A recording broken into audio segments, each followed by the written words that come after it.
Olá, meninos. Voltamos. Vamos continuar nossa aula de geografia. Pegue o material de vocês. Isso. Na aula anterior, nós estávamos falando sobre... Vou aguardar vocês. Pegaram? Módulo 4. Isso. Região Centro-Oeste. Muito bom. Na aula anterior, nós estávamos falando sobre as migrações, não é? Sobre os projetos, não é? Para a expansão, os projetos do governo para a expansão da região Centro-Oeste. Falamos sobre a migração e a ocupação desse território, né? E nós percebemos que tivemos muitas migrações da região Nordeste, da região Sul para a região Centro-Oeste. E, atualmente, o número de habitantes vivendo nas cidades, não é?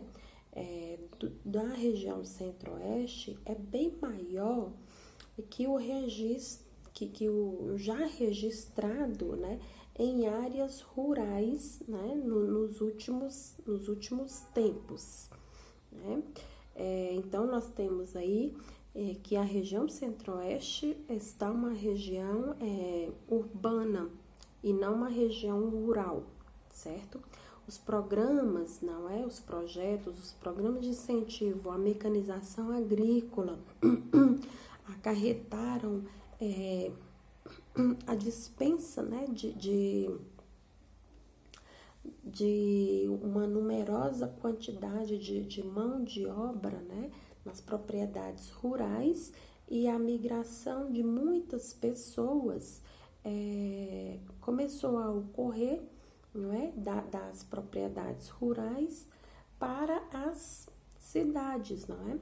Esse processo, então, essa migração do campo, das áreas rurais para as áreas urbanas, para as cidades, é um processo que modificou consideravelmente as características da população da região nas últimas décadas, né? E que fez com que essa região deixasse de ser essencialmente rural, né, e passasse a ser mais urbana. Atualmente, cerca de 88% da população vive em áreas urbanas, né? Nós temos aí também a informação de que a população da região Centro-Oeste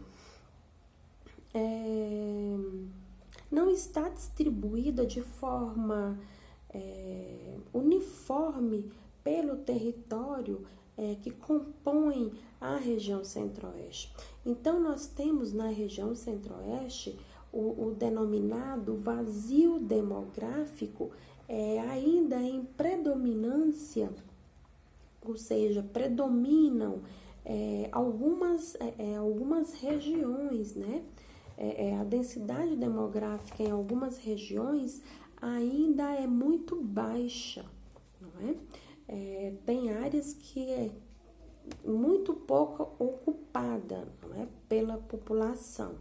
A região Centro-Oeste do Brasil, ela abriga atualmente dezenas de povos indígenas, né? Que estão agrupados aí em centenas de aldeias. Tem uma estimativa que haja cerca de 50 etnias na região Centro-Oeste. Isso dá por volta mais ou menos de 143 mil pessoas, né? Aí nós vamos ter as etnias Xavante, Mambi, Cauara, nós temos o Caiapó, né, o Bororós e outras etnias indígenas, né, distribuídas aí no território, não é? da região centro-oeste. E essas etnias têm a sua cultura, não é? A sua própria cultura, a sua tradição, né? São etnias, né, distintas, né? De culturas distintas, né? Muitos, né, vivem em demarcações, ou seja, em reservas, né, reservas indígenas, né, habitam as reservas indígenas. Alguns grupos indígenas da região centro-oeste mantiveram um relativo isolamento, não é? Do restante do país até meados do século passado, né? Com a construção de Brasília, a expansão das fronteiras agrícolas intensificaram o contato, então, com alguns grupos, né? Em relação à nossa sociedade. Algumas civilizações aí, né? Mantiveram contato com essa expansão, né? Então deixaram de ser uma população que estava totalmente isolada, não é? Mas a maior parte dos povos indígenas, né, tiveram esse contato e foi um contato prejudicial, né? Muitos tiveram sua população reduzida, né?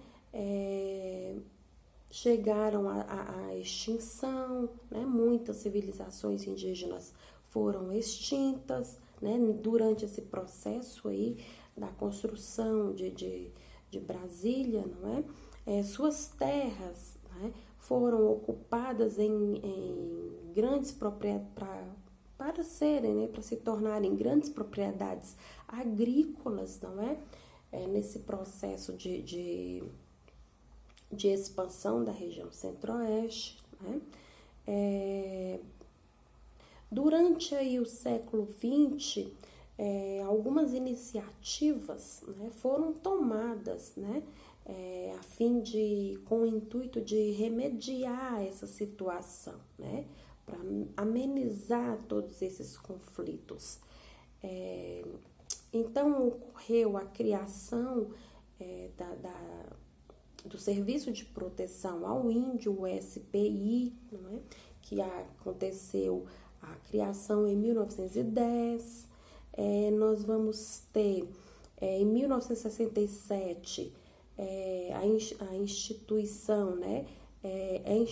Instituído, então, pelo governo, a Fundação Nacional do Índio, que é a FUNAI.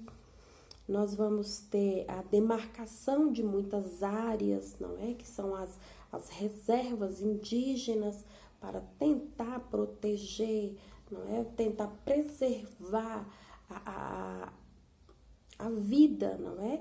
E a estrutura social indígena, não é?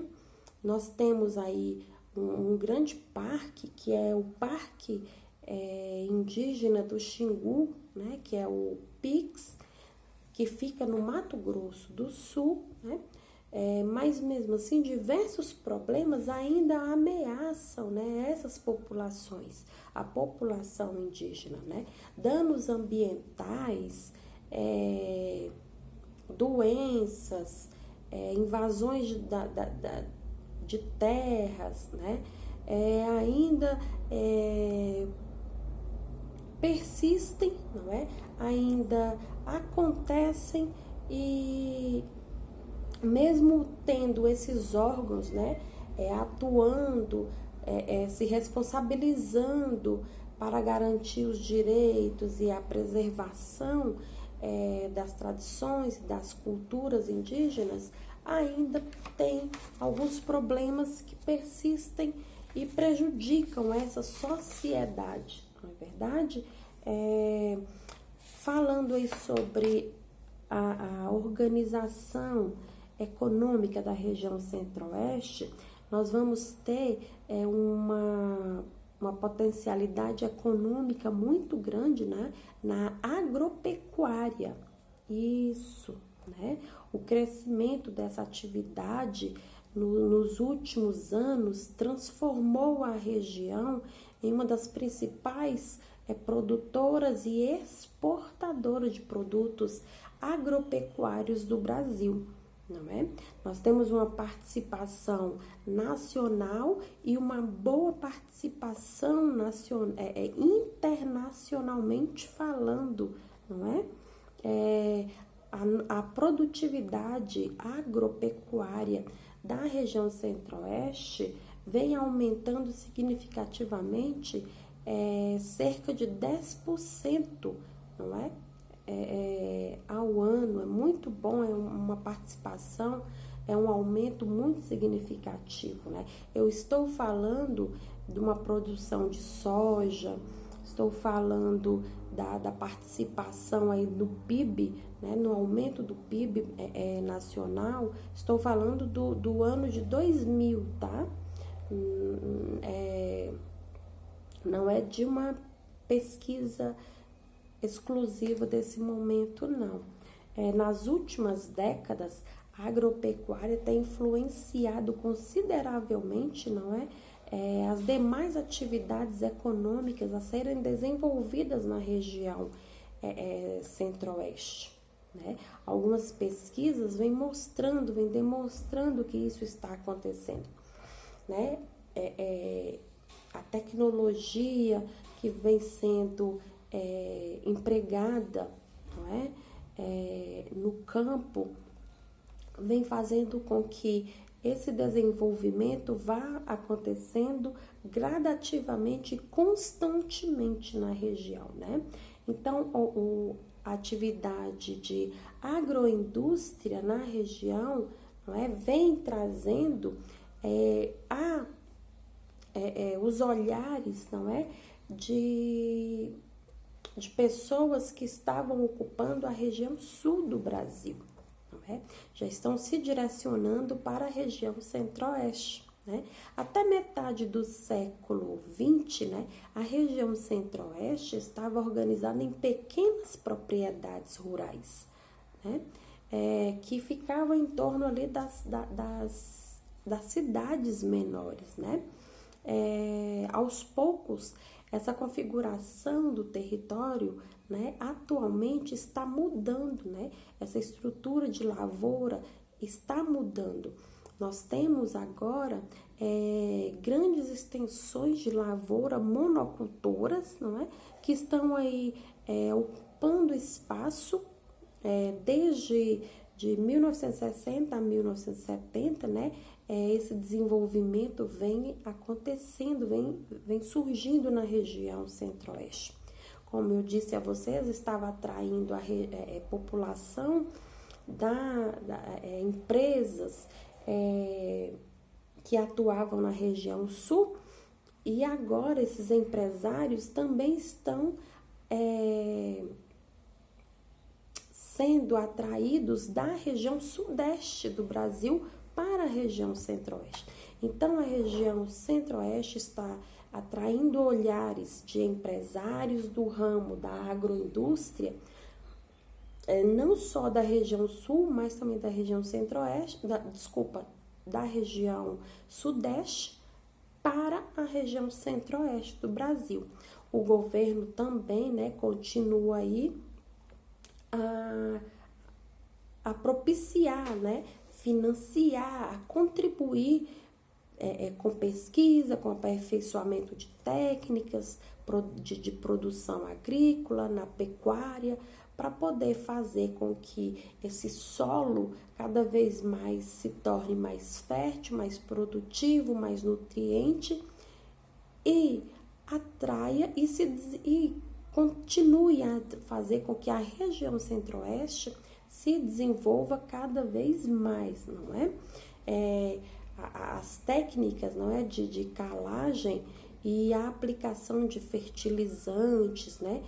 O desenvolvimento aí de insumos também na região centro-oeste é predominante, não é?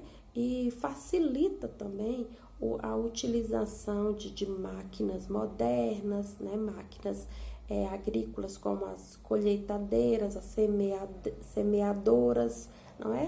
Essas máquinas todas, essa tecnologia toda que está sendo implementada na região centro-oeste também contribui muito para que cada vez mais a sua produtividade seja de maior efetivação, não é?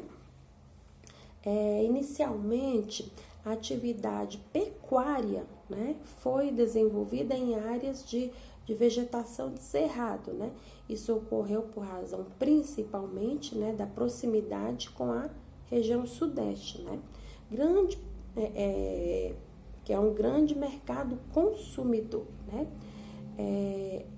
Atualmente, a pecuária também contribui para impulsionar o mercado e a exportação, né?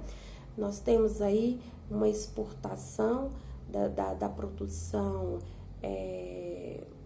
pecuária para a Rússia, a Venezuela, o Egito, a Itália, os Estados Unidos, né? São os nossos parceiros nessa jornada aí da agroindústria na região centro-oeste. Bem, eu espero que vocês tenham absorvido algumas informações sobre as atividades econômicas atualmente desenvolvidas na região centro-oeste. Espero que vocês deem uma lida, façam uma leitura sobre o tema no livro de vocês. Estamos lá no módulo 4. Vou deixar um abraço fofinho, um beijo carinhoso e até a próxima aula. Tchau!